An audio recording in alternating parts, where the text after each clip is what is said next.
Nous avons une équipe au niveau des admissions qui accompagne les étudiants vraiment à chacune des étapes. À partir du moment où ils commencent à se poser des questions sur l'orientation, chacune des étapes de soumission des dossiers également, et ils sont là pour répondre, pour accompagner les candidats à postuler dans le programme. Ça peut être aussi un accompagnement sur voilà, la rédaction des différents documents pour bien présenter sa candidature. Sur la partie achat et devenir un bon acheteur, c'est à la fois donc, des compétences en négociation, donc on a des cours de négociation, etc., avec des mises en application, des exercices en groupe.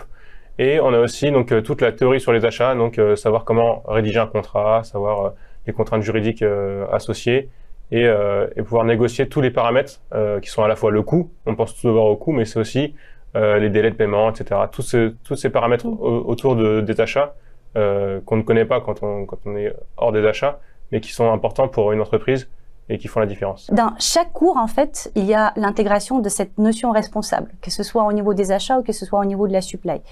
Je vais donner quelques exemples.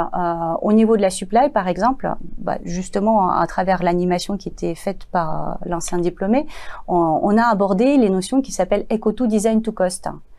Donc, comment concevoir, produire, fabriquer et distribuer un produit dès le début, dès sa conception, dès l'idée qu'on a le produit pour un client en particulier, de façon écologique et économique, les deux ensemble. Certains étudiants, et en particulier ceux qui sont passés par l'apprentissage au préalable, peuvent être embauchés très rapidement avec une évolution de carrière très intéressante et impressionnante à des postes de management d'équipe assez importantes, de 10 à 30 personnes.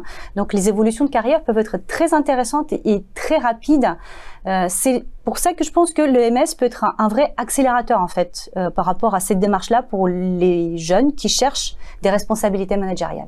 Alors je pense que je vais parler de cette double compétence achat supply chain qu'on retrouve pas forcément dans tous les masters spécialisés. Il y a certains qui sont spécialisés uniquement en supply chain, d'autres sont en achat.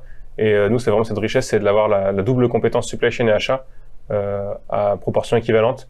Et donc ça permet d'avoir un regard vraiment stratégique sur l'ensemble de la chaîne d'approvisionnement, donc de l'achat au fournisseur jusqu'à la livraison au client.